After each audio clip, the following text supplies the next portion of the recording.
자, 이번 시간에는 전산 회계 2급 기타 채권에 대해서 여러분들한테 설명을 해드리려고 합니다. 지난 시간에 이어서 지난 시간에는 매출 채권에 대한 설명을 해드렸었는데요. 매출 채권에 이어서 우리 그 채권 자산 규정인 기타 채권에는 어떤 것들이 있는지, 기타 채권에서의 그 이슈는 어떤 것들인지를 한번 알아보려고 해요. 여기 기타 채권에는 기본적으로 미수금, 선급금이 있다고 했었는데, 이 미수금, 선급금이라는 계정은 우리 상품이나 제품 이외의 것을 갖다가 판매하고 팔고 나서 우리가 돈을 못 받았을 때 쓰는 계정의 명칭이 미수금이라고 한다는 거죠. 상품이나 제품을 이외의 것을 팔고 또 약소금을 받더라 할지라도 미수금이라고 기록한다는 거 중요한 내용이니까 잘 기억해 두시기 바라고요. 선급금이라는 규정은 우리가 재고자산을 계약하고 계약금을 받았을 때 그때 선급금 먼저 지급한 금액이라는 뜻에서 선급금이라는 규정을 사용합니다. 보통 여기 회계 규정들이 예전에 한자어로 다 구성되어 있던 것들이라 그냥 우리말로 한글로 읽기에는 좀 이해가 안 되는 부분들이 좀 낯설은 부분들이 많이 있는데, 여기 미수금의 미자는 아직이란 뜻을 갖고 있어요. 한자어로 아직 수 받을 숫자거든요. 받지 못한 돈, 그래서 미수금 이렇게 쓰고요. 그다음에 선급금이라는 것은 먼저라는 뜻이에요. 아마 먼저 또는 미리. 그다음에 급은 지급할 때 급자라서 먼저 지급한 금액. 보통 우리가 상품을 사지도 않았는데 돈을 먼저 지급하는 경우가 무엇이 있나 봤더니 그게 상품을 갖다가 사기로 하고서 계약금을 지급했을 때 우리 회계 담당자들이 기록하는 계정의 명칭이 바로 이 선급금이라고 기록을 한다는 뜻이에요. 자, 그럼 순서대로 한번 보게 되면 상품이나 제품 이외의 것을 팔고, 뭐 대표적으로 우리 회사에서 사용하던 비품이나 또는 촬영 문방구 같은 거 팔았다고 생각하시면 되겠죠. 물론 여기서 나온 것처럼 건물도 괜찮을 거예요. 자, 건물을 우리가 팔았는데 우리 회사에서 파는 상품 제품은 아니에요. 우리가 사용하던 건물을 팔고 아직 돈을 못 받았다, 뭐 다음 달에 주기로 했다, 그렇게 하면 여기 미수금이라고 기록해 주시면 된다는 거죠. 그래서 여기 미수금을 회수하게 되면 미수금은 없어지고 현금으로 우리가 회수했다, 이렇게 기록하는 거예요. 그다음에 선급금 같은 경우에는 우리가 상품을 갖다가 사기로 하고 거래처하고 계약을 한 다음에 계약금 먼저 준다고 가정을 했을 때 상품 10만 원짜리 사기로 계약하고 계약금은 만 원만 줬어요. 10분의 1이겠죠. 그러면은 선급금 지급한 거 현금 이렇게 쓰고요. 그 다음에 우리가 상품을 이제 받게 되면 차변에 상품 10만 원짜리 받고 돈 미리 계약금으로 냈던 거 만 원 다시 빼주고, 그 다음에 또 선급금은 돈 미리 냈던 계약금이라는 걸 표시하기 위한 것이었었으니까 이렇게 선급금을 갖다가 감소시켜 주셔야지 되고요. 그다음에 보통예금 계좌에서 이체했다 그러면 보통예금이라고 해서 9만 원 여기다 이렇게 써주시면 된다는 얘기죠. 자, 근데 이런 형태의 거래가 실제 실무에서 아주 많이 발생하고요. 계약금을 먼저 주고 그다음에 또 나중에 상품을 받았을 때 계약금 이외에 다른 금액이 잔액에 대해서 지불하는 형태의 문제 형태도 많이 시험 문제에서 출제된단 말이죠. 출제된 이유는 실무에서 아주 많이 사용되기 때문에 그렇다는 얘기예요. 자, 여기까지는 우리가 앞에서 배웠던 또 우리 회계 원리 시간에 설명해 드렸던 그 수업 내용에서 기타 채권에 대한 미수금, 선급금 두 가지를 다시 한번 정리 차원에서 설명을 해 드렸고요. 참고하셔야 될 사항은 보통 회계 1급 수준에서 시험 문제가 자주 출제가 되는데, 우리가 유형자산을 갖다가 사기로 하고 유형자산에는 건물도 있을 수 있고 기계장치 같은 것들도 있을 수 있는데, 이런 그 유형자산을 사기로 하고 계약금을 냈을 때에는 선급금이라고 쓰면 안 되고 유형 건설 중인 자산이라는 기정으로 기록하셔야 된다는 거 참고로 알아두시기 바랍니다. 이런 내용은 사실 유형자산까지 다 배우고 나서 회계 1급 상황에서 1급 저희 레벨에서 이제 설명을 해드리는 내용인데 시험 문제 나오게 되면 다들 아무 생각 저기 뭐 안 배웠으니까 또 모르니까 잘 계약금은 선급금이라고만 기억하시는 분들이 많이 있으시더라고요. 그래서 이 계약금은 재고자산 샀을 때는 선급금이라고 쓰는데 유형자산을 갖다가 매입하기로 하고 계약금을 냈다 그러면은 그때는 건설주인 자산이라고 기록한다 정도 차이를 한번 구분해 두시면 좋겠어요. 자, 근데 지금 여기 기타 채권에서 중요한 게 이 내용 개정보다는 사실 지금부터 설명해 드리려고 하는 여기 손익의 이용과 손익의 예상에 대한 개정들을 구분하고 여러분이 사용하는 방법을 설명해 드릴 것이 훨씬 더 중요해요. 지금 여기 손익의 이연, 손익의 예상이라고 쓰여져 있는데 얘네들은 지금 자산 계정인 것도 있고 부채 계정인 것도 있고 그다음에 주로 기말 정리 사항으로서 결산 수정분기에 많이 사용되는 항목들이에요. 그래서 얘는 실제로 어디에서 많이 사용되느냐 하면 기말 정리 사항 또는 다른 말로 결산 수정 분기라고 해가지고 우리 회계 담당자들이 결산할 때 사용하는 계정 과목들이에요. 그럼 여기 보시게 되면 우리 방금 전에 여기 미수금하고 선급금은 배웠어요. 그다음에 미수금과 선급금은 여기 기타 자산 계정이고요. 그다음에 여기 반대 계정이었던 것이 미지급금, 선수금이라고 되어 있었죠. 미지급금과 선수금은 부채 계정입니다. 그런데 지금 설명해 드리려고 하는 여기 미수 수익이나 그다음에 미지급 비용, 선급 비용이나 선수 수익 이런 계정들이 얘네들하고 어떤 관계가 있는지 어떻게 구분하는지를 설명을 해 드리려고 하는 겁니다. 자, 그럼 여기 써놨던 것처럼 제가 여기다가 기록을 해놓고서는 구분을 해봐 드리도록 할게요. 우리는 기타 채권에서요.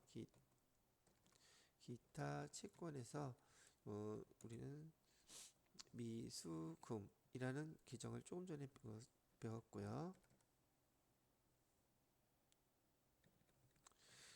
이 미수금이라는 계정에서 기말 정리사항으로서 사용되는 계정 명칭이 미수수익이라는 계정이 있어요. 그리고 요게 상대적인 계정이 미지급 비용이라는 계정이 있는데 얘는 또 어디서 나온 것이냐면 여기 미지급금이라고 하는 기타 채무에서 파생돼서 나온 계정이라고 보시면 된다는 얘기죠. 기타 채무. 자, 그 다음에 미수수익 말고 미수금 말고 기타 채권에 선급금 있는데 선급금 계정은 또 비슷하게 선급 비용이라는 기정이 있어요. 여기서 파생된 게요. 또 선급 비용에 반대되는 기정은 선수수익이라는 기정을 사용합니다. 선수수익 기정은 우리 선급금의 반대인 선수금에서 파생된 것이라고 보면 돼요. 그럼 자, 제가 이렇게 양쪽으로 나눠서 반을 딱 대칭으로 나눠 놓은 기정을 구분을 보시게 되면 기타 채권에 반대되는 기정은 기타 채무예요. 자, 기타 채권에는 미수금, 그 다음에 선급금 두 가지의 계정이 있죠. 미수금도 선급금도 자산 계정이에요. 자, 여기는 기본적으로 자산 계정이고요. 여기에 반대되는 미지급금과 그다음에 선수금 얘는 당연히 부채 계정이 된다는 뜻이에요. 부채 계정.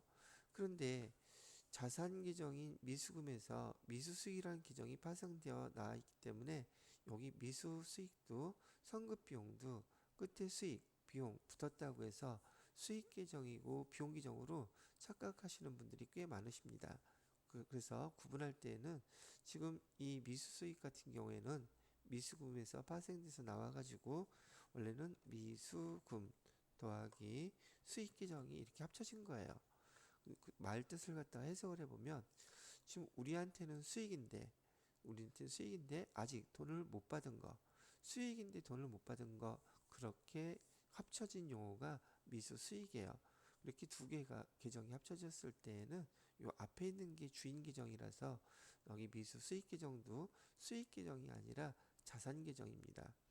똑같은 원리로 여기 성급비용이라고 되어 있는 것도 성급금에다가 여기 비용 이렇게 두 가지 계정이 합쳐져 있는 것인데 말뜻을 해석해 보면 우리 회사 입장에서는 비용이에요.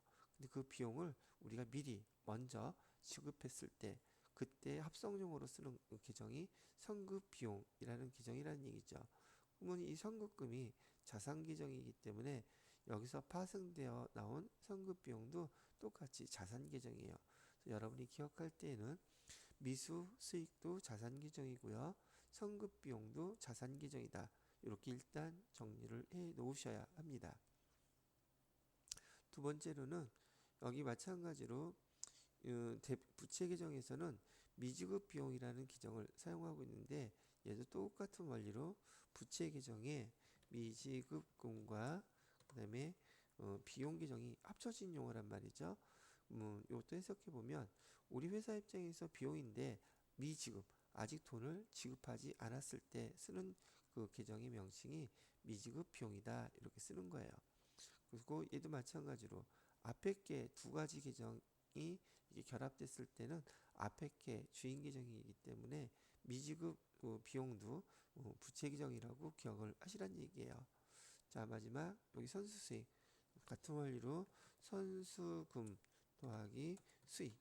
우리 회사 입장에서는 수익인데 그 수익인 계정에 돈을 먼저 받은 경우 우리가 선수 수익이라고 기록하고 얘도 앞에가 주인 계정이기 때문에 이 선수 수익이라는 계정은 부채 계정이에요. 이렇게 기억을 하라고 말씀을 드리는 거죠. 자, 그래서 여러분 회계 2급과 회계 1급 과정에서 여러분들한테 계정의 구분을 물어볼 때 요거 처음 배우시는 분들은 많이 헷갈리기 때문에 다음 중 수익과 비용 계정이 아닌 거 찾으세요. 그러고서는 여기 있는 것들을 섞어 놓고서는 문제를 아주 많이 출제를 합니다. 그래서 여기 수익과 비용 계정 붙었다고 수익 비용 계정이 아니라는 거 여기 자산 계정이고요. 비용 계정이라는 거 먼저 구분하실 수 있어야 돼요. 자, 이렇게 계정이 먼저 구분이 됐다면 얘네들이 이제 우리 기말 정리상 결산 때 이런 내용들이 어떻게 사용되는지를 하나하나 예를 들어서 설명을 해 드리려고 한다는 얘기죠. 그래서 여기 미수수익, 미지급 비용 이 두 가지는 공통점이 아직 돈을 받지 못했거나 아직 돈을 지급하지 않았다는 뜻이에요.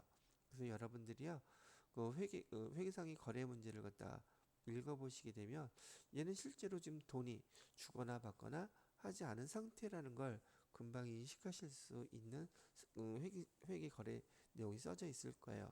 그 내용을 갖다가 우리가 일반적으로 하는 말로 보시게 되면 얘가 후불 개념인 거예요. 후불이기 때문에 아직 돈을 주거나 받지 않았다. 근데 요 두 가지 내용을 갖다가 우리 회계에서는 뭐라고 부르냐면 손익의 예상이라고 이렇게 줄여서 많이 써요. 교재들마다 약간씩 차이가 있는데 예전부터 쓰는 우리 그 계정 과목의 명칭은 손익의 예상이라고 하게 되면 미수수익과 미지급 비용을 뜻하는 말입니다. 근데 요즘은 교재에서 손익의 예상이라고 쓰는 경우도 있지만 얘를 풀어서 손은 비용이란 뜻이고요. 이건 수익이란 뜻이거든요. 그래서 얘를 갖다가 풀어서 수익, 비용의 발생이라고 발행이 아니라 발생이라고 표시해 놓는 규제들도 많이 있단 말이죠. 그래서 손익의 예상이나 수익 비용의 발생, 이 수익과 비용의 발생이라고 표현하는 이유는 우리 재무회계는 발생주의로 기록을 하기 때문에 발생주의에 대해서 올해 수익과 비용을 손익계산서에 반영한다는 차원에서 말을 이렇게 구분해서 지금 쓰고 있다 생각하시면 될 것 같아요. 자, 거기에 반해서 이건 좀 초록색으로 해볼까요? 밑에 성급비용, 아이고,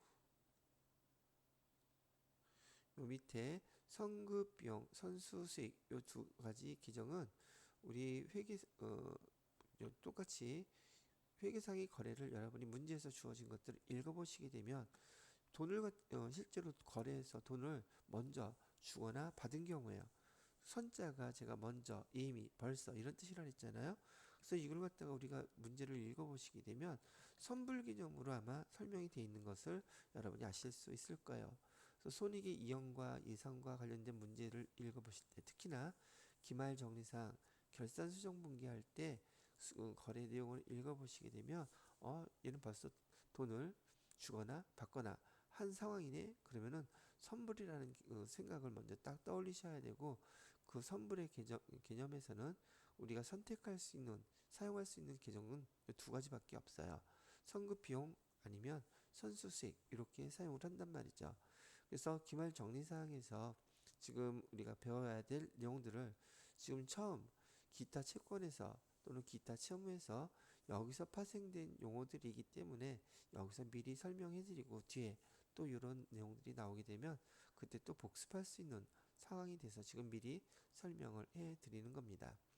자, 그러면 요 각각의 계정에 대해서 어떤 사례가 있는지 우선 그것들을 한번 한 계정 설명을 해드려 보도록 하겠습니다. 우선 여기 미수분과 그다음에 수익이 합쳐진 계정인 미수 수익에 대한 계정에 대해서 한번 설명을 해보도록 할게요.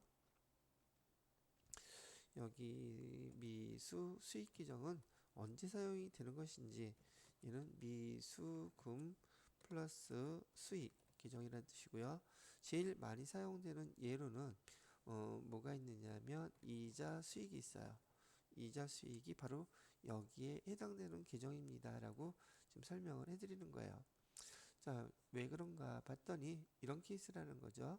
지금 한번 날짜로 예를 들어봐 드릴게요.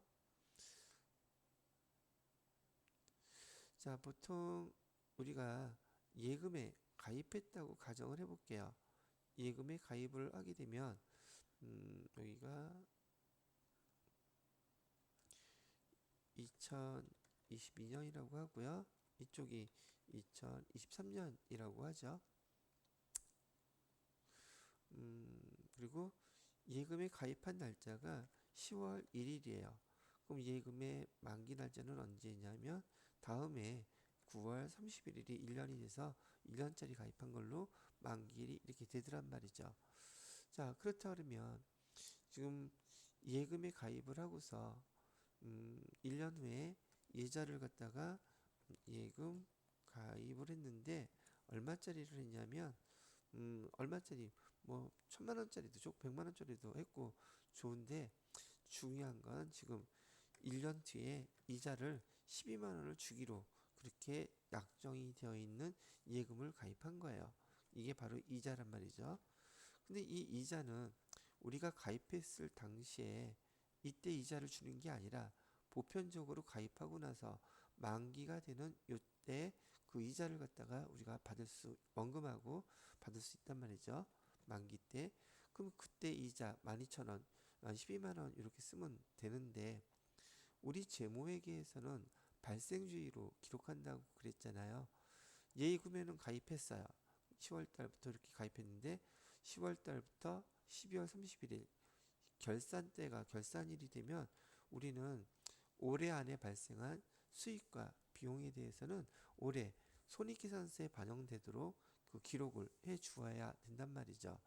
근데 지금 여기 10월부터 12월까지 3개월 동안 우리가 예금에 가입하고 기간이 지나갔잖아요.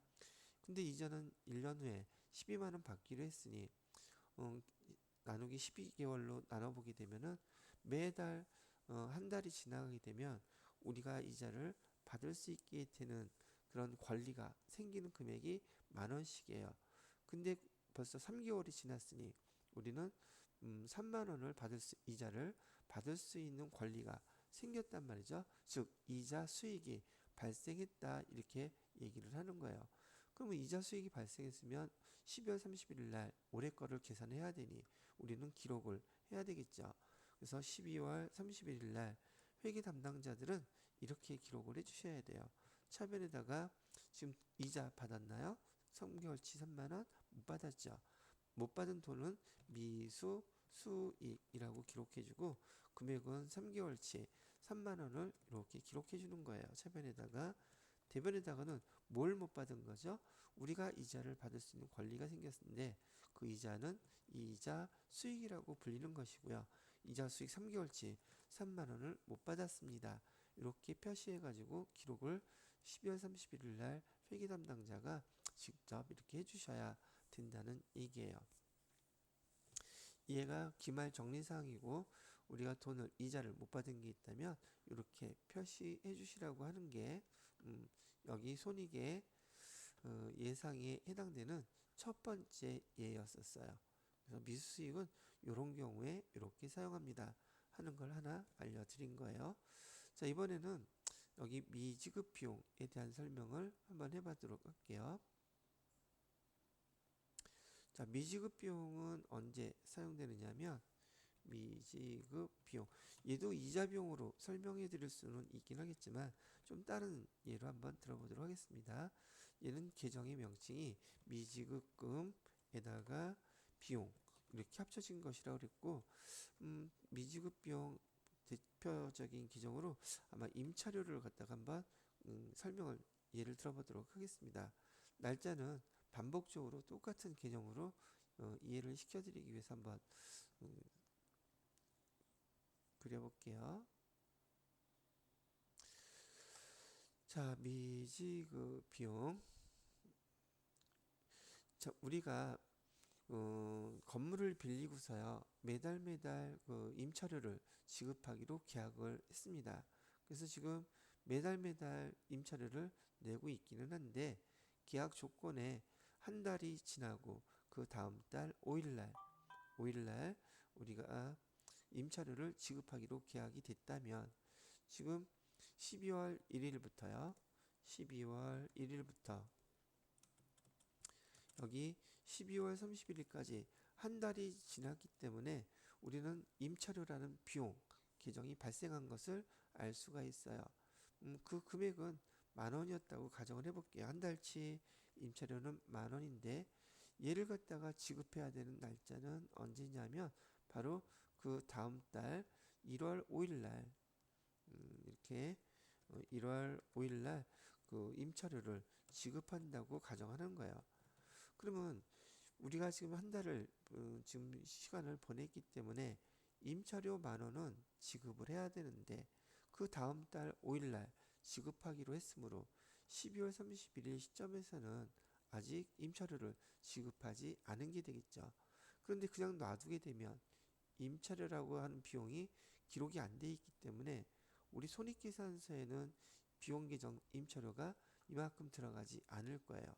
그래서 회계 담당자는요 12월 31일 기말이 되면 아까 말씀드렸던 것처럼 우리는 발생주의에 의해서 수익이 됐던 비용이 됐던 기록을 해주라고 얘기했으니 12월 31일 시점에서는 임차료라고 하는 비용이 발생을 했어요.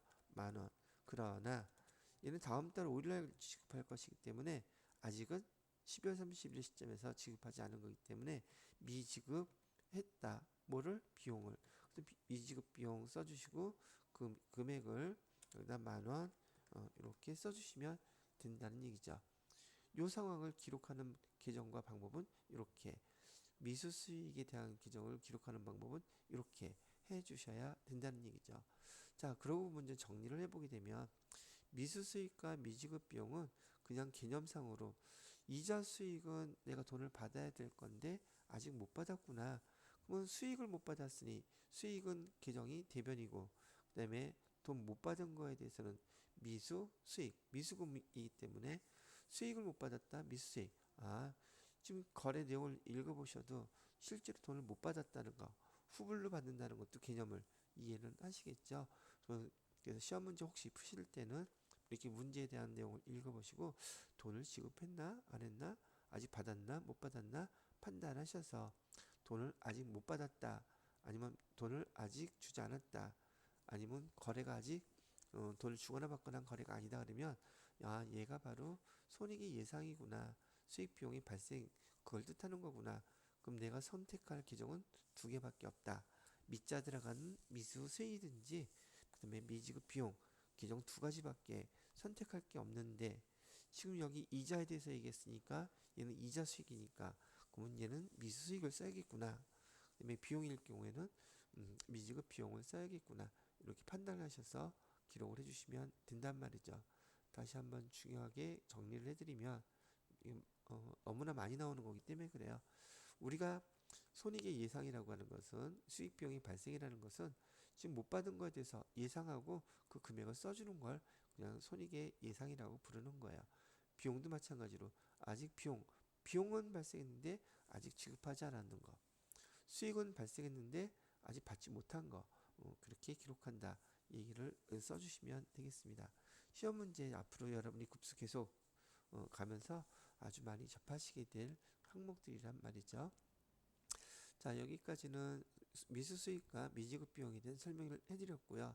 자, 이번에는 선급 비용과 선수 수익에 대한 걸로 설명을 해봐 드리도록 하겠습니다.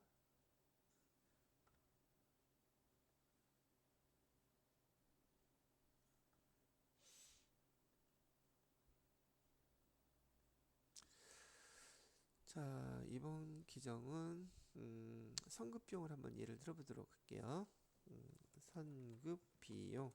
선급 비용은 선급금이라는 기정과 그다음에 비용이라는 기정을 합쳐놓은 기정이라고 말씀을 해드렸고요. 얘는 자산 계정이에요. 선급 비용 계정은 자산 계정이고 대표적으로 많이 쓰는 얘는 바로 보험료에 대한 겁니다. 보험료. 회사에서 발생하는 보험료 대표적인 것은 여기 화재 보험료하고 자동차 보험료가 대표적인 겁니다. 자, 얘도 한번 이렇게 예를 들어볼게요. 여기서 손익의 이연이라고 하는 용어 뜻 자체가 여기 지금 손익의 이연 계정을 설명해 드린다고 했는데 손익의 이연 요 말 뜻 자체가 수익과 비용인데 이연 올해 비용과 내년 비용을 서로 나누어서 구분해 주세요. 그런 뜻이에요. 이연이라는 것은 이는 다를 이자예요. 그다음에 연은 연도. 그래서 이연 그러면 연도가 다르니까 올해 비용과 수익, 내년 비용과 수익을 나눠주세요. 그런 그 의미를 갖고 있는 계정이라고 보시면 된다는 얘기죠. 그래서 우리가 이제 거기 선급 비용에 대한 예로 보험료를 납부한다고 한번 가정을 해보도록 하겠습니다. 아까 썼던 것처럼 날짜는 10월 1일을 기준으로 하죠. 10월 1일 날 우리가 자동차 보험에 가입을 했어요. 그리고 다음 해 9월 30일까지가 만기라고 가정을 하게 된다면 보험에 가입한 날은 10월 1일 날 가입했고요. 보험 만기일은 다음 해 9월 30일까지예요. 그런데 우리한테는 중간에 12월 달에 결산을 해야 되는 시점이 이렇게 있단 말이죠. 이 날짜는 며칠이냐면 결산일 12월 31일이에요.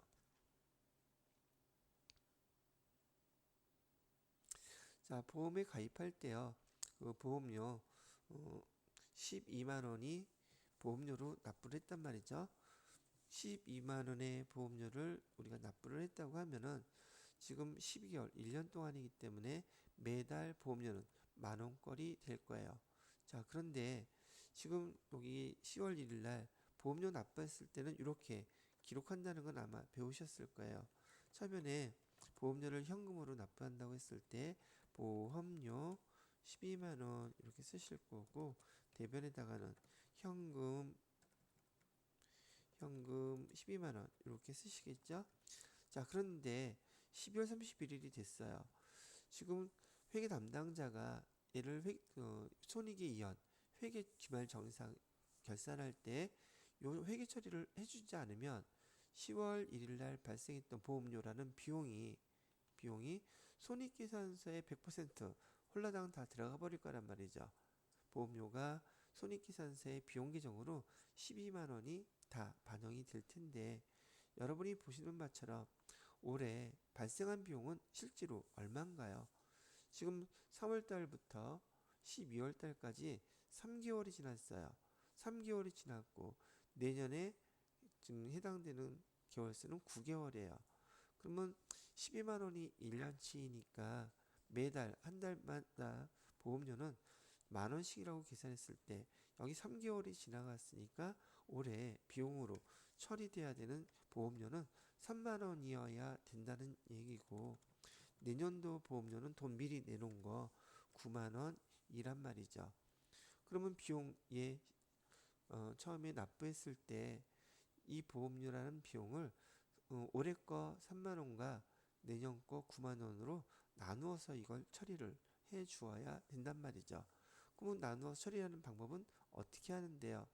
제가 아까 말씀드렸던 것처럼 지금 보험료가 비용 기정이 올해 손익계산서에 12만 원 다 들어가면 안 되고 3만 원만 들어가야 된다고 얘기했기 때문에 이 보험료라는 비용 계정을 여기 9만 원만큼 내년도만큼은 얘를 감소시켜야지 잔액이 3만 원이 남게 된다는 얘기죠. 비용 계정은 차변에 기록하면 증가가 되는 것이고, 비용 계정을 대변에 기록하게 되면 소멸이 되는 거예요. 그만큼 수익과 비용 계정은 발생, 소멸 이렇게 용어를 쓰기 때문에 지금 잔액이 3만 원만 딱 남을 수 있도록 대변에다가 보험료 해갖고 내년에 해당되는 그 금액만큼을 이렇게 소멸시켜 줘야 돼요. 이렇게 하게 되면 비트다 쓸까? 이렇게 쓰게 되면 비용 소멸이 되는 거예요. 대변에다가 쓰게 되면. 그러니까 발생했던 건 12만 원인데 12월 31일자로 보험료 9만 원을 소멸시켰고, 이 보험료 9만 원을 왜 소멸시켰죠? 이거 내년도 비용이잖아요. 올해 비용이 아니라. 그래서 내년도 비용을 우리가 10월 1일 날 먼저 낸 게 됐죠. 돈을 먼저 냈던 것은 선불이라는 개념이니까 선불을 갖다가 우리가 손익이 이연이라고 불렀고, 걔를 쓰는 명칭을 선급금 이렇게 쓰기로 했는데, 선급 돈을 먼저 줬잖아요. 9만 원을. 근데 비용을 먼저 줬어요. 수익을 먼저 줬어요. 비용이니까 먼저 준 거라서 선급 비용이라고 쓴 거예요. 이거를. 선급 비용의 말뜻은 내년도 비용 돈 미리 준 거예요. 얼마요? 9만 원이요. 그리고 이 처음에 보험료 발생했던 거 이만큼 소멸시켜주기 위해서 대변에다가 보험료를 빼준 거다 이거죠. 그래서 여러분들이 앞으로 회계와 관련돼서 기말정리사항에 이렇게 회계 처리해야 되는 상황을 갖다가 아주 많이 접하시게 될 거예요. 시험 문제 출제도 거의 빠지지 않고요. 회계 2급만 나오는 게 아니라 얘는 모든 회계 영역에서 항상 다 출제됩니다. 이유는요, 그만큼 실무에서 중요한 기정이고 회사에서 써야 되는 기정이기도 하고요. 회사에서 많이 발생하는 일이기 때문에 배울 때 정확히 사용할 수 있는지를 물어보기 위해서 시험 문제에도 많이 출제를 한다는 뜻이죠. 자, 그래서 선급 비용에 대한 거 설명을 해드렸고요. 자, 선급 비용에 이제 반대되는 개념인 선수 수익을 한번 예를 들어 보도록 할게요. 선수 수익 규정은 선수금, 돈을 미리 받았다는 뜻이에요. 그 다음에 돈을 받는 이유는 수익이니까 받는 것이지 비용인데 먼저 받는 건 아니겠죠. 우리 입장에서는. 그래서 선수금 플러스 수익이라는 규정이고요. 이거는 우리 임대료라는 규정으로 한번 예를 들어 봐 드릴게요. 자, 요즘 보게 되면 보증금은 없는데 보증금 대신에 선월세를 받는 곳들이 대학가 주변에 많이 있더라고요. 그래서 그 대학가 주변에서 벌어지는 일로 한번 예를 들어 보려고 합니다. 자, 10월 1일 날 1년치 임대료를 다 받았대요. 자, 금액은 똑같이 12만 원이라고 가정을 하겠습니다. 그리고 얘는 언제까지냐면은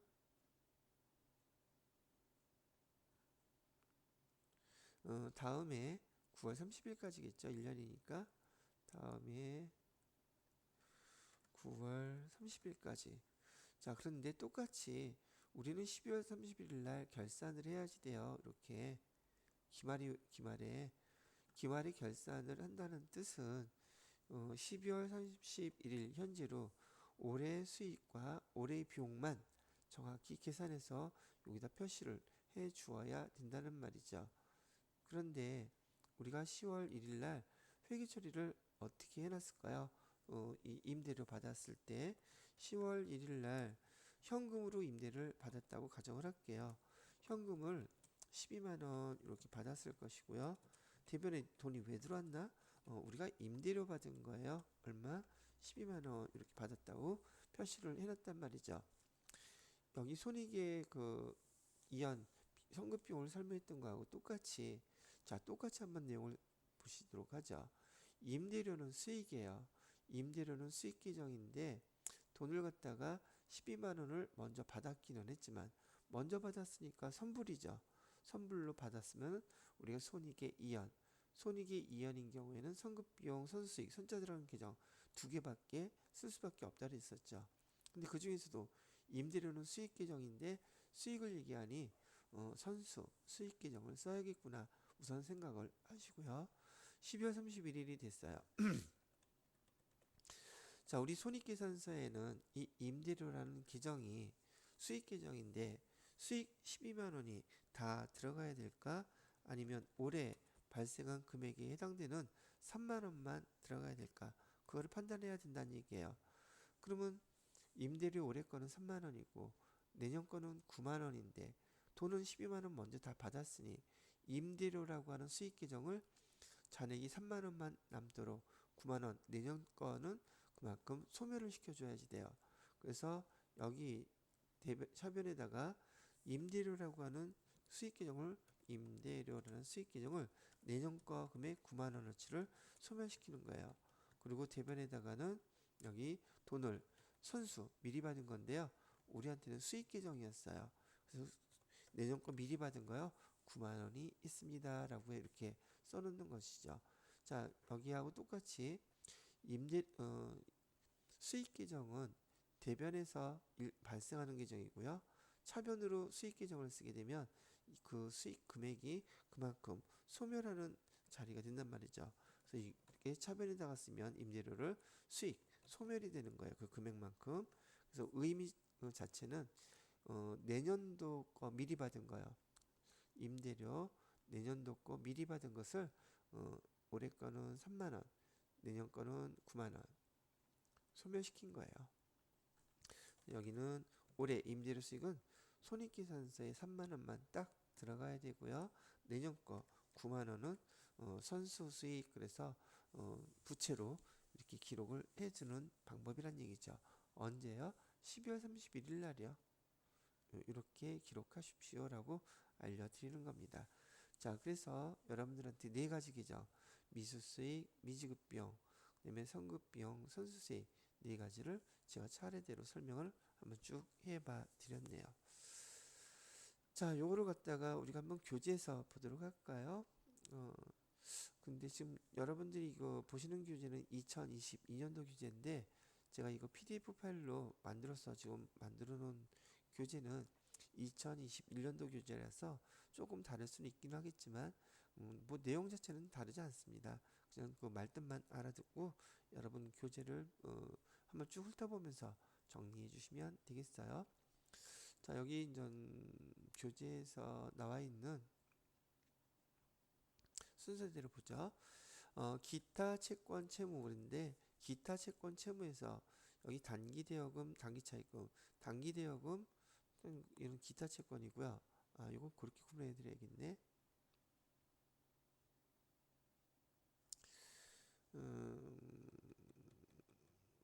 우리가 앞에서 배웠던 단기 투자 자산, 단기 투자 자산 안에 세 가지 계정이 있는데 단기 금융 상품이라는 계정이 있고요. 그 다음에 단기 매매 증권이라는 계정이 있고요. 그 다음에 단기 대여금이라는 계정이 있습니다. 지금 교재에 나와 있는 계정이죠. 그런데 여기 단기 대여금은 우리가 1년 이내 회수하기로 하고 돈을 빌려줬을 때 쓰는 기록하는 그 계정이고요. 반대인 입장에서 돈을 빌리게 되면 1년 이내에 갚아야 될 돈 그리고 빌린 돈 그때는 단기 차입금 부채 계정을 이렇게 쓴다는 얘기예요. 그럼 제가 이걸 쓴 이유는 여기 지금 타이틀이 기타 채권 채무예요. 근데 얘는 기타 채권이 아니라 얘는 지금 단기 투자 자산이란 말이죠. 단기 대여금이. 그러면 여기다가 아까 썼던 대로 기타 채권에는 미수금 있다고 말씀드렸었고, 그 다음에 선급금 있다고 얘기했거든요. 근데 바로 요 기타 채권에요.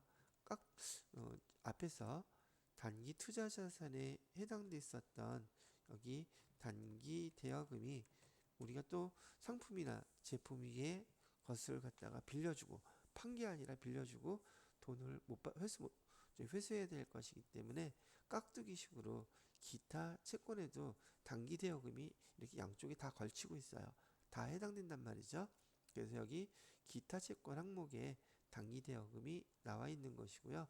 여기 단기 차입금은 요거의 반대 규정이라고 보시면 돼요. 그럼 반대로 기타 채무에도 여기 단기 차입금이 똑같이 들어갈 수밖에 없는 거겠죠. 그래서 단기 대여금, 단기 차입금은 단기 투자 자산에도 속하고 기타 채권에도 속한다. 부채인 경우에는 상대 계정이기 때문에 단기 차입금이 거기에 된다 이렇게 보시면 돼요. 단기 차입금 여기 단기 대여금 나와 있고요. 단기 차입금에 대한 내용 정리할 게 여러분들이 뭐가 있을까 하냐면 앞에서 배우셨던 당좌 차월 당좌 차월 규정은 제가 임시 규정이라고 그랬어요. 임시 규정이기 때문에 당좌 차월이 남아 있으면 12월 31일 날 반드시 당좌 차월을 단기 우리 차입금이라는 규정으로 바꿔줘야 된다 얘기하는 게 바로 여기 단기 차입금에 대한 이슈, 뭐 이슈라고 할까요? 기억해야 될 것 중에 하나가 이 정도 있다고만 봐주시면 될 것 같으네요. 뭐 이건 모르셔도 지금 되겠고요. 이 두 가지만 구분을 하시면 되겠습니다. 자, 그 다음에 미수금과 미지급금은 앞에서 설명해 드렸고요. 여기서 중요한 용어는 바로 얘예요. 상품 이외의 자산이에요. 상품 이외. 상품이나 제품 이외의 자산을 처분하고 대금을 외상으로 하면 미수금 규정으로 기록한다는 거 기억하시란 얘기예요. 또는 상품 이외 자산 매각으로 다 똑같은 말이겠죠. 자, 여기서 뭘 했나? 아직 여기서는 여러분 유형자산 배우지 않았기 때문에 요 규정 지금 분기해 놓은 거 보시면 이해가 좀 잘 안 될 거예요. 근데 여기서 알아둘 거는 비품. 우리 회사의 비품을 이렇게 매각 팔고요. 돈을 아직 못 받았다면 이렇게 미수금이라고 쓰는 겁니다. 그거 가르쳐 주는 거예요. 자, 그 다음에 규정을 보시게 되면 미수금에 반대되는 규정, 부채 규정이죠. 미지급금. 여기도 포인트는 상품 이외의 자산을 취득하고 돈을 갖다 지급하지 않았으면 뭐 그 얘기를 하고 있습니다. 선급금과 선수금도 계속 설명을 해드렸기 때문에 여러분이 해당되는 규정들 천천히 잘 읽어보시기 바라고요. 자, 보기도 분개해봐야 되겠죠. 가지급금과 가수금. 이거는 어떻게 설명을 해드릴까?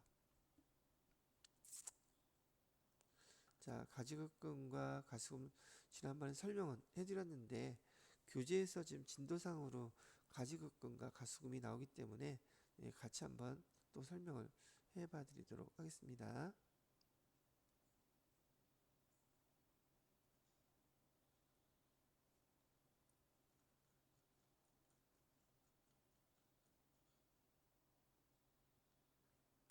자, 이 가지급금과 가수금 규정은 제가 하나의 그 예로 두 가지를 같이 한번 설명해 봐 드릴게요. 자,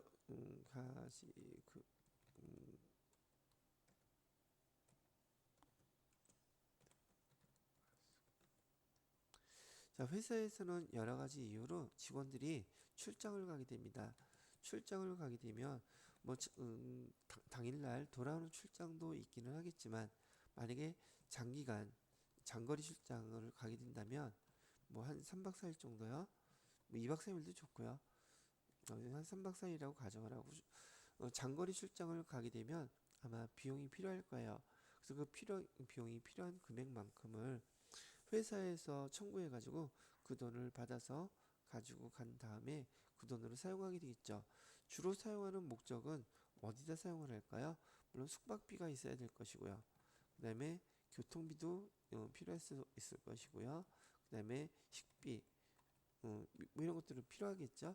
그 계획, 출장 가서 매일 어떤 업무를 거래처 방문하고 뭐 필요한 회사에 관련된 업무를 보는데 돈을 이렇게 쓸 거예요 하고 얘기를 한 다음에 돈을 청구하겠죠. 회계부서에 와서 예를 들어서 50만 원을 갖다가 청구했다고 가정합시다. 출장비로.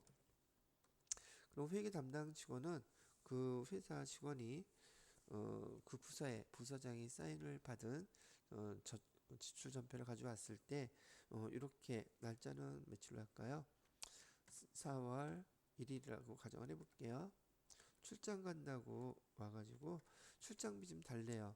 그래서 이 출장비 50만 원을 그 직원의 보통예금 통장으로 이체를 해줬다고 할까요? 현금을 합시다. 현금을 했다고 줬다고 할게요. 자, 차변에다가는 이렇게 출장 갔을 때 돈 지급하는 거요.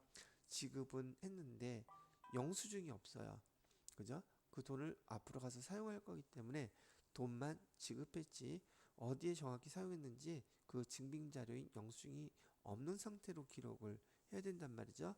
그래서 여기 지급을 했는데 내용을 모를 때는 가지급금이라고 기록합니다.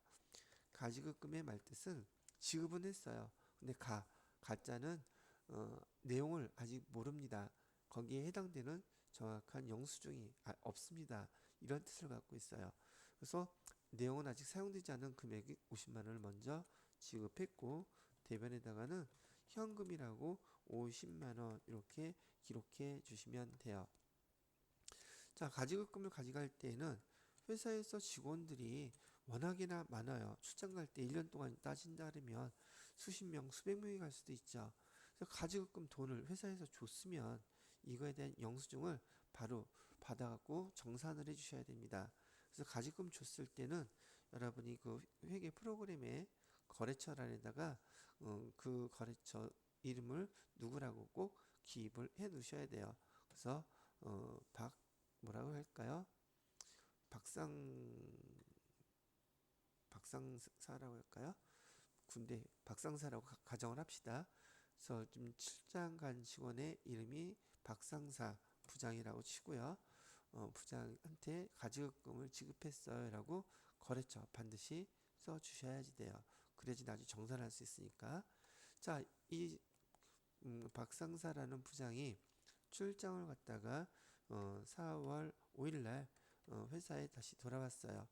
돌아온 다음에 50만 원을 가지고 가서 지금 쓴 내역들이 뭐뭐뭐 썼다고 쓴 내역서와 함께 그 돈을 반납하는 케이스를 갖다 가정을 하는 것이죠.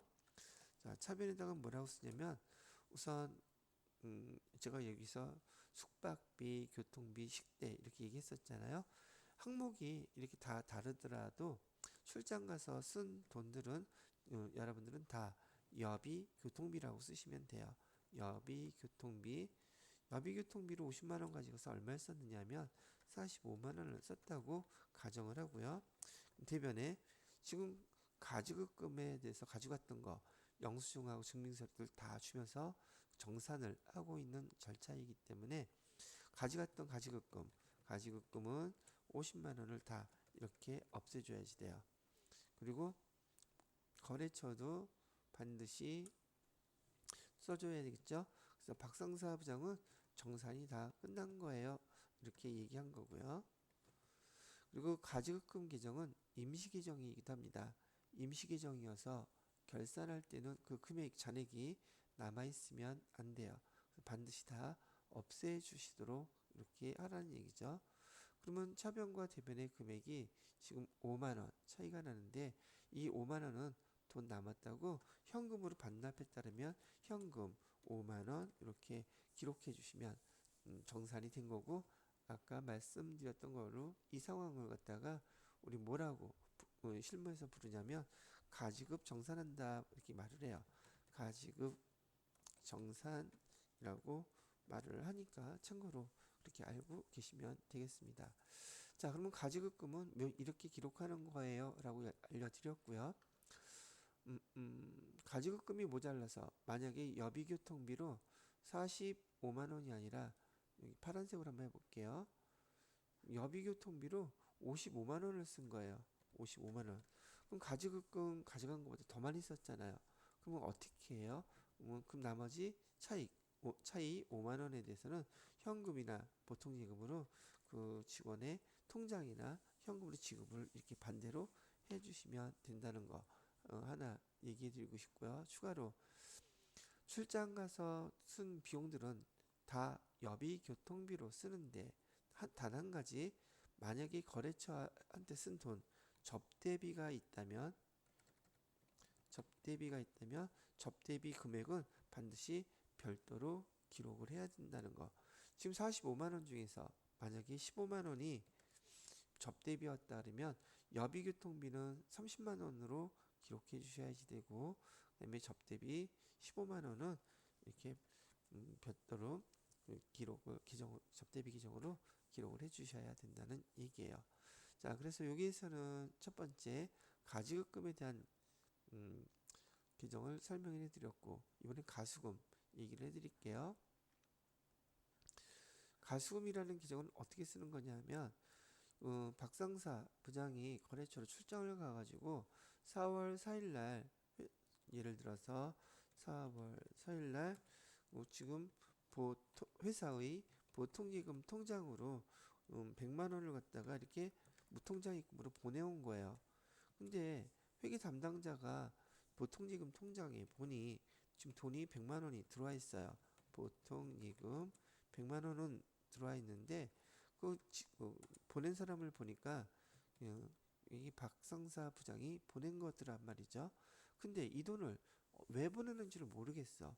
내역을 모르겠단 말이죠. 연락을 해봤더니 연락도 안 돼. 그럼 일단 우리 회계 담당자는 기록을 해야 되니까 수금은 돈을 숫자가 받을 숫자라 그랬었죠. 돈을 받았는데 그 내용을 몰라. 그럼 가지급금처럼 가수금이라고 기록하는 거예요.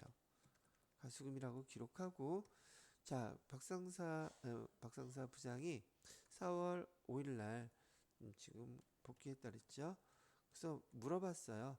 거기 돈 100만 원이 뭔데 100만 원을 보냈나요? 라고 물어봤더니 그 내역이 외상매출금으로 70만 원 받았고 우리 상품 계약금으로 30만 원, 그래서 100만 원을 받은 것을 들고 다니다가 또 분실할까봐 회사 통장으로 먼저 무통장으로 입금을 시킨 거예요 라고 얘기를 하더라고요.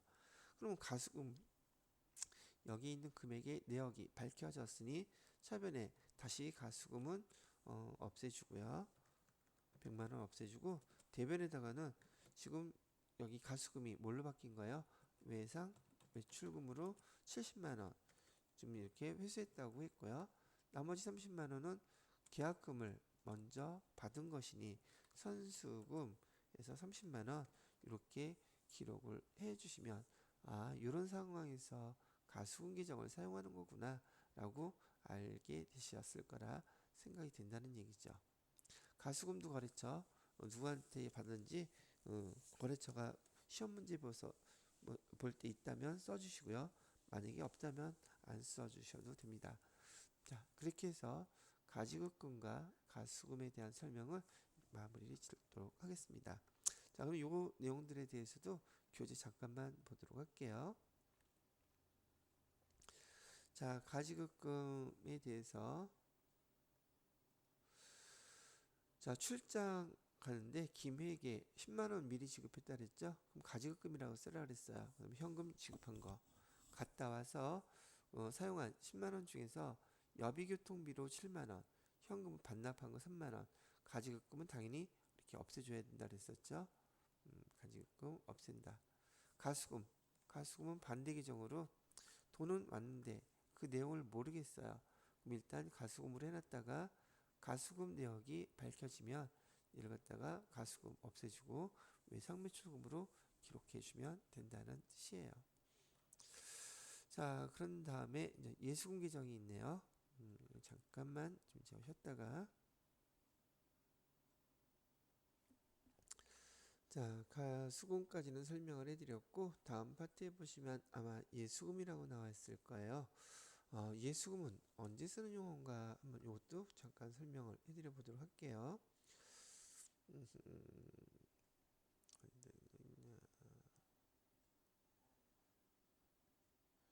자, 예수금이라는 계정은요, 보통 우리 월급 받을 때 주로 많이 사용하는 계정이에요. 예수금.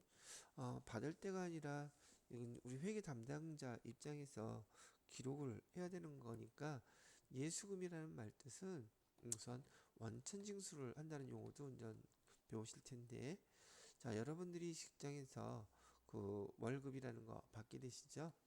일을 하게 되면 월급을 받게 되는데, 요즘 저기 2023년도 최저시급을 하니까 월급으로 계산했을 때 한 200만 원 조금 넘더라고요.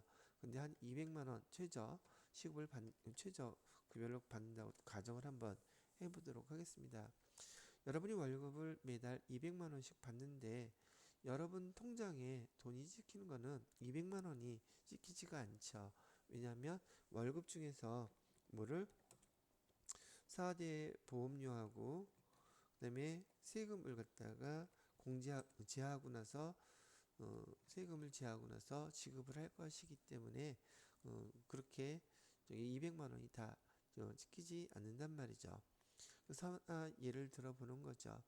자, 그러면 여러분 급여 명세서에 보시게 되면 아마 월급은 200만 원인데 예를 들어서 국민연금도 4대 보험이 들어가는 거니까 국민연금 빠져 있는 금액이 한 8만 원, 9만 원 할까요? 9만 원 정도 기록이 빠져나가 있고 그 다음에 건강보험 여기도 7만 원 정도 빠졌다고 가정을 하고요. 그 다음에 고용보험에서 8천 원 정도 빠졌다고 가정하고요. 자, 그 다음에 산재보험이라는 것도 보험인데 그건 여러분들이 급여에서 제하는 게 아니라 사업주가 내는 것이기 때문에 여러분들에서는 빠져있지 않아요. 그리고 돈을 벌었으니 세금 내야 되는데 여러분 급여 명세표에는 소득세라고 해서 2만 원 정도 나와 있다고 가정을 할게요. 그 다음에 세금이 소득세만 있느냐면 아니고 지방소득세라고 해서 여러분이 받은 소득세 10%에 무조건 그래서 2,000원 이렇게 공제가 돼서 차인지 금액이 보통 여러분들의 보통예금 통장으로 지급이 된다는 말이죠. 자, 그렇게 우선 알아두시면 될 것 같고, 좀 우리는 이제 이번에는 회계 담당자 입장에서 직원들한테 월급을 지급했는데 어떻게 기록하느냐. 지금 3월달이었으니까 3월 25일 날 월급을 지급할 때 차변에 회사 입장에서의 월급은 우리 회계 계정에서는 회계 담당자가 급여라고 기록합니다. 그래서 급여 비용은 총 200만 원이 발생했어요. 근데 대변에다가 직원들한테 여기 뭐죠? 4대 보험료하고 세금을 돈을 지급하지 않고 그 직원 대신에 납부를 대신해 줘야지 돼요. 그래서 돈을 이만큼 빼놓은 금액, 이 전체 금액을 다 합쳐보면 20만 원이거든요. 그래서 직원들의 돈을 빼놨습니다. 라고 쓰는 계정이 바로 예수금이에요. 예수금으로 얼마를 빼놨느냐? 20만 원은 이렇게 빼놨단 말이죠. 자, 그 다음에 마지막으로 차인지 금액은 회사의 보통예금 통장에서 직원들의 통장으로 이체를 했다고 가정을 하면 보통예금으로 얼마가 이체가 됐을까요? 180만 원이 이렇게 이체가 된단 말이죠. 그때 4대 보험료를 직원들 대신에 심부름해서 납부하려고 띄워놓은 돈, 그 돈을 예수금이라고 부르는 겁니다. 이 예수금은 회사 돈이 아니에요. 직원들의 돈입니다. 그래서 이 예수금은 다음 달에 보통 이렇게 예수금 4대 보험료하고 세금, 지방소득세, 소득세 띄워놓은 돈을 납부하는 날짜가 있어요. 날짜가 정해져 있습니다. 그래서 이렇게 띄워놓은 돈, 지금 이 금액은 합계 금액이 20만 원이라고 얘기해 드렸고요. 자, 요거는 언제 납부하냐면 매월 다담 10일이에요. 지금 여기에서 월급을 지급한 날짜가 3월 25일이라면 그 다음 달 10일까지 여기는 국민연금, 건강보험, 4대 보험료하고요. 소득세, 그다음에 지방소득세, 세금을 다 납부해야지 돼요. 그날이 그 다음 달 10일까지입니다. 참고로 알아두시고요. 자, 그러면 이 보험료들을 납부할 때 급여가 나갈 때는 이렇게만 정리해 주시면 돼요. 그리고 이 예수금은 단 10원도 남아서는 안 되는 금액이에요. 왜냐하면 직원들한테 받은 돈을 그대로 심부름해서 납부를 하는 금액이기 때문에 예수금 잔액이 납부하고 난 다음에는 남아있으면 안 된다는 얘기죠. 근데 실무에서는 지금 규모가 작은 회사들일수록 이 예수금 관리를 잘 못해가지고 예수금 잔액이 항상 남아요. 그건 남아있으면 안 되는 거라고 제가 말씀해 드렸죠. 남아서 정확하게 직원들한테 돌려주든지 뭐 나중에 어떻게 처리해야지 되는데 보편적으로 잔액들이 많이 남아있더라고요. 직원들한테 돌려주지 않은 상황이 많이 발생된다는 뜻이죠. 뭐 이유야 여러 가지가 있겠지만은요. 자, 이렇게 월급을 지급할 때 얘를 갖다가 이렇게 기록을 해놨다면 그 다음 달 10일 날 이거 다 납부해야 된다 그랬잖아요. 자, 일단 국민연금부터 말씀을 드려볼게요. 4월 10일 날 국민연금 납부, 국민연금을 납부하는데 국민연금 납부하는 거 여러분이 알다시피 본인한테서 50%, 그다음에 사업주가 50%씩 반반 내기로 되어 있어요. 그렇기 때문에 지금 직원한테는 9만 원을 띄워놨죠. 그래서 얘를 납부할 때는 차변에다가 여기 대변으로 예수금 빼놨던 거 있잖아요. 요거 예수금만큼 빼주셔야 돼요. 얼마만큼은? 국민연금만큼. 그럼 예수금으로 얼마? 9만 원 이렇게 되겠죠. 그리고 대변에다가는 보통지금에서 이체를 하게 되는데 지금 이 예수금은 직원한테 50% 띄워놓은 거고 회사 사업자 부담분도 있단 말이죠. 사업자 부담분도 똑같이 9만 원이에요. 그럼 사업자 부담금을 회사에서 직원을 위해서 낸 금액이긴 하지만 국민연금 같은 경우에는 사업주 입장에서는 준조세라고 해서 세금의 성격을 갖고 있어요. 반드시 납부해야 되는 거기 때문에 우리 회계에서 계정을 처리할 때는 이를 세금과 공과라는 계정으로 처리하기로 약속합니다. 그래서 9만 원.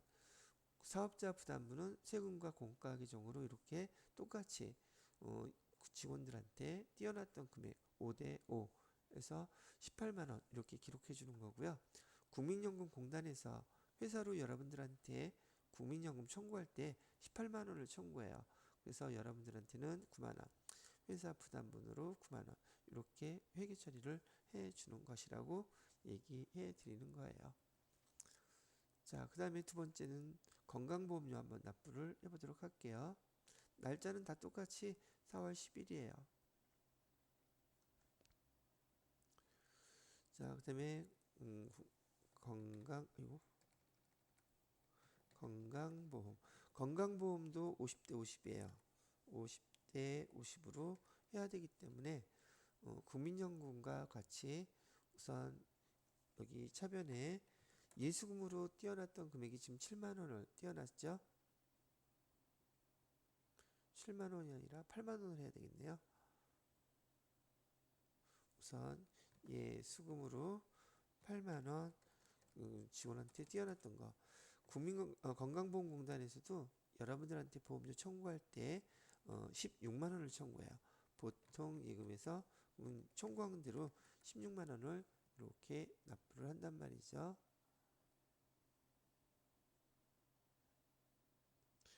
7만 원이 아니라 8만 원으로.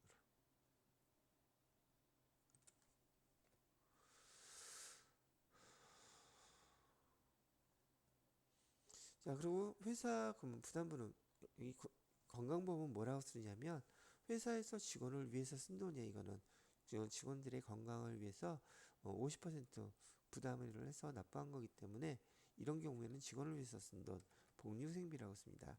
복리후생비 8만 원, 50대 50이니까. 그래서 건강보험을 납부할 때에는 예수금에서 똑같은 금액 빼고 회사 부담분 이렇게 구분해서 납부한다. 기억을 하시면 되겠죠. 회사 부담분, 세금과 공과, 국민연금인 경우는 복리후생비. 시험 문제를 보게 되면 대부분 뭐라고 쓰라고 알려줍니다. 자, 이렇게 하고 고용보험도 쓰는 게 있기는 한데 이런 식으로 쓰면 된다. 그렇게 생각하시면 되겠고요. 이번에는 소득세 한번 납부해 볼게요. 소득세는 직원들이 돈을 번 거에 대해서 자기 거 세금을 낸 것이기 때문에 회사 부담분이라는 게 없어요. 단지 200만 원이라는 월급 소득이 생겨서 200만 원에 대한 해당되는 세금 2만 원을 납부한 거기 때문에 회사에서 여러분 대신 심부름해서 납부할 때에는 차변에다가 예수금에서 빼놓은 거 여기 뭐라고 써야 되나? 여기 소득세에 납부할 때는 차변에다가 그냥 예수금 쓰면 돼요. 여러분 월급에서 빼놨던 돈, 그 금액은 2만 원이었죠. 회사 부담분이라는 게 없으니까요.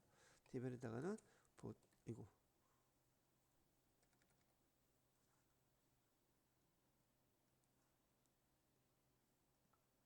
보통예금이라고 그냥 쓰시면 돼요.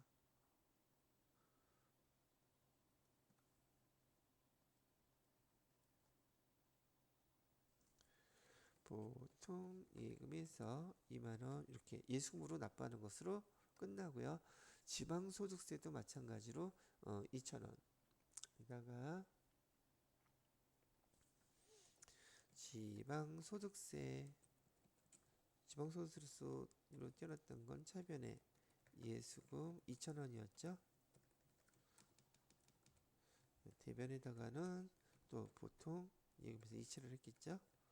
보통 예금에서 2,000원. 근데 여러분이 이제 실무 이제 처음 이런 거 해보시는 분은 잘 모르실 텐데 소득세는 그 각 관할 세무서에다가 납부하는 거예요. 보통 이거를 국세청에다가 납부한다 그러는데 여기 각 지방 세무서에다가 세금을 납부하는 것이고요. 여기 지금 지방소득세 이거는 지방자치단체에다가 납부하는 거예요. 지방자치단체는 어디냐면 시면은 시, 그다음에 군이면 군, 그다음에 시, 군, 구면은 구 이런 식으로 그 지방자치단체에다가 납부하는 것이 지방소득세다. 이렇게까지만 알아두시면 되겠네요. 여러분들이 여기 관련돼서 회계 2급과 회계 1급 과정에서 여기 예수금 계정 이 급여와 관련된 이 계정이 거의 전부 다라고 보시면 될 거고 여기서 한 문제 정도가 급여와 관련돼서 여러분들한테 예수금과 관련돼서 시험 문제가 출제될 거라는 얘기죠. 자, 그러면 얘를 교재로 한번 잠깐 보시게 되면 교재에서 예수금은 제3자에게 지급할 목적으로 여기서 얘기하는 제3자라고 얘기하는 것은 여기 국민연금공단이라든지 건강보험 뭐 등등 그런 얘기하는 거죠. 종업원의 자금을 일시적으로 보관하고 있는 경우에 사용하는 부채 계정이다. 좀 여기서 보시게 되면 조금 전에 말씀드렸던 것처럼 급여가 100만 원일 경우에 예수금으로 소득세와 개인 지방소득세 해갖고 44,000원 금액을 해놓은 것으로 갖다가 우린 예수금이라는 기종으로 이렇게 기록합니다라고 알려드리는 거예요. 요 납부하는 경우 하나 설명해 드렸는데 저는 이 예수금에 대해서 회사에서 실질적으로 많이 매달 벌어지는 일이에요. 사실은 미리 한 번 더 쭉 자세히 설명을 해드렸습니다. 자, 그 다음에 요 내용을 보시게 되면 6번은 상품권 선수금인데 상품권은 아마 다들 알고 계시겠죠. 상품권은 그냥 종이 쪼가리예요. 근데 선물하기 위해서 뭐 등등한 이유로 상품권을 돈을 주고 사는 거죠. 자, 중요한 거는 회사 입장에서요.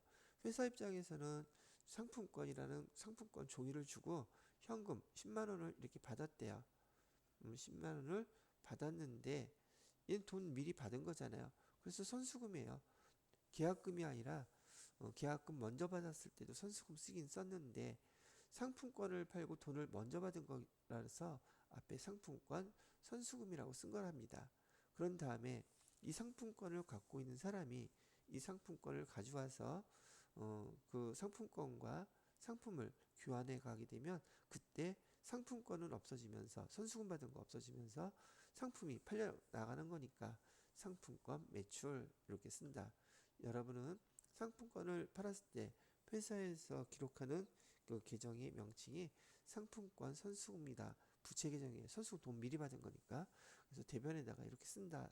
그 계정만 이해를 하고 계시면 되겠습니다. 자, 이렇게 해서 그 기타 채무에 관련된 것들 한번 쭉 다 설명을 해드려 보았고요.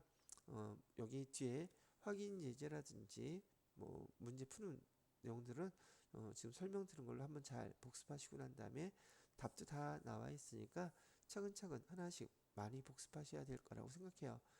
회계 2급 과정에서는 많이 다루어 볼수록 다음 단계 이해하실 때 훨씬 더 수월하다는 얘기죠. 평가 문제도 나와 있죠.